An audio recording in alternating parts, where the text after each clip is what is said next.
Have you ever wondered what happens behind the scenes in a casino?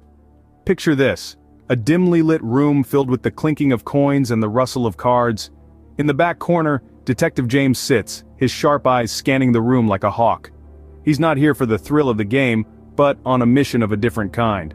The casino's management has been reporting a string of suspicious wins at the roulette table, and James has a hunch that it's more than just a lucky streak. As he surveys the room, a man in a snappy suit saunters up to the roulette table. Tony Marino, a notorious gambler with a murky past, is a familiar face in these parts.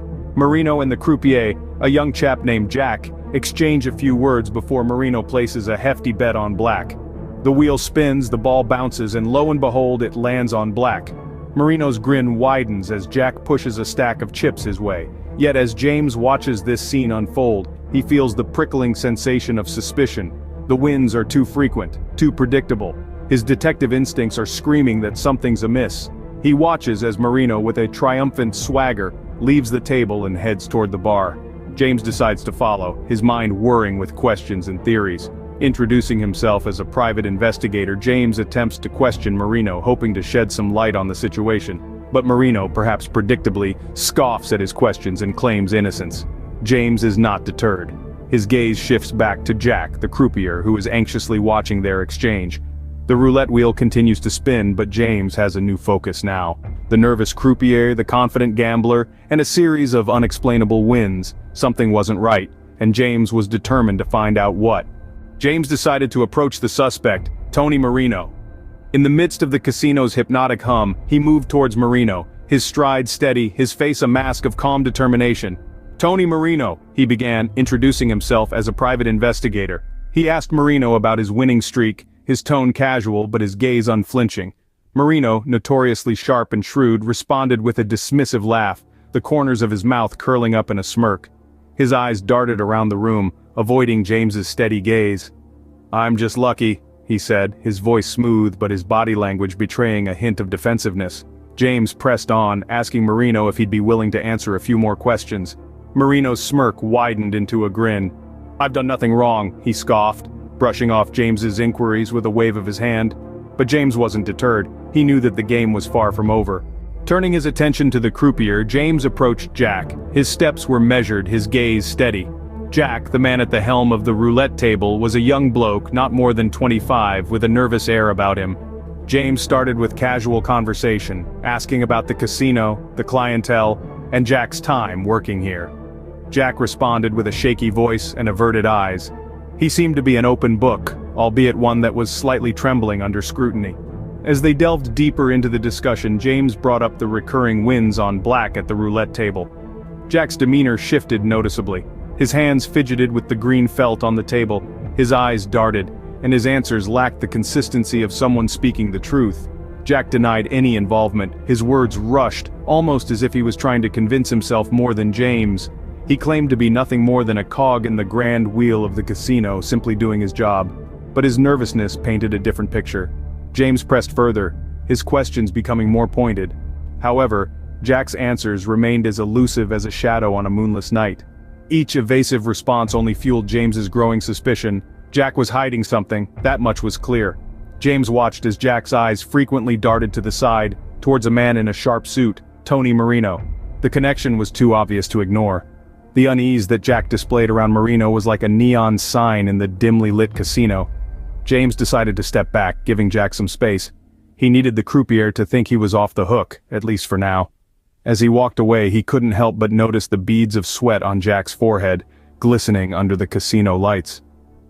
Something about Jack's behavior didn't sit right with James. There was a puzzle here, waiting to be solved. And James was just the man to piece it all together. He was sure that the key to solving the mystery of the suspicious wins lay with the nervous croupier. Later that evening, James observed Jack stepping outside for a break. As the night descended, Jack, the young croupier, slipped away from the bustling casino floor, seeking a quiet corner in the cool evening air. James, our astute detective, followed him discreetly, maintaining a safe distance but keeping his keen eyes trained on Jack's every move. Under the dim glow of a lone street lamp, Jack pulled out a phone, his face a mask of concentration as he dialed a number. James strained to hear the hushed conversation, his curiosity piqued by Jack's furtive glances and the hint of urgency in his voice. but the words remained a mystery, carried away by the soft whisper of the evening breeze. Suddenly, Jack looked up, his gaze locking onto James. He ended the call abruptly and swiftly retreated back to the safety of the casino, leaving James in the shadowy solitude of the night. Jack's suspicious behavior only fueled James's resolve to solve the case. The next day, an unexpected tip came James's way. A message, cloaked in anonymity, hinted at a darker plot behind the suspicious roulette wins. The informant claimed to possess vital information about the casino's rigged games. Intrigued and hopeful, James arranged to meet at a secluded spot, away from prying eyes. As the twilight descended, a figure emerged from the shadows. A woman clad in a trench coat with a hat pulled low, concealing her identity. She introduced herself as Lily, a former employee of the casino. Her voice carried an undercurrent of fear, but also determination, a commitment to expose the truth. Lily began to unravel a tale of deceit and manipulation. According to her, the young croupier Jack and Tony Marino, the notorious gambler, were working in collusion. Jack, she alleged, had a magnet concealed in his sleeve, a clever tool to control the roulette ball's final resting place. Marino's wins weren't down to luck, but a well-orchestrated scheme. The revelation hit James like a bolt of lightning. The pieces of the puzzle were falling into place. The nervous croupier, Marino's confident bets, and now a clandestine informant. It all pointed to a well-orchestrated scam that had been operating right under the casino management's nose. James, however, knew that allegations needed proof. He decided to catch the fraudsters in the act. He contacted the casino security team, briefing them about the plot. A sting operation was set into motion, a trap waiting to be sprung on Jack and Marino. As he strategized, James couldn't help but appreciate the informant's courage. Lily, despite her past association with the casino, had decided to do the right thing. Her bravery had provided him with the vital clue he needed to crack the case. With the crucial information in hand, James knew he had to act fast. The stage was set for a dramatic showdown. The truth was ready to be unmasked and justice was waiting to be served. That night, James watched as Marino placed his bet on black once again. The casino's atmosphere was tense, thick with anticipation. The roulette wheel spun, the ball bounced, and the room held its breath. The detective's sharp gaze was glued to the croupier Jack. He was prepared, ready to catch the duo red-handed in their deceitful game. As the ball slowed down, James saw Jack subtly move his hand, activating the magnet hidden in his sleeve. Just like clockwork, the ball landed on black. Tony Marino was grinning from ear to ear, but his triumph would be short-lived. In that moment, the casino security team who had been briefed by James sprang into action. They swooped in like hawks, halting the celebration before it had even begun. Jack and Marino were caught off guard, their faces turning from triumph to shock in an instant. The security team took hold of the pair, their gloved hands firm on their arms. As they were led away, the casino erupted into a flurry of whispers and gasps. The game was up, and the house always wins. Jack and Marino were subsequently charged with fraud. The evidence was irrefutable. The magnet, the suspicious wins, and Lily's testimony all pointed to their guilt.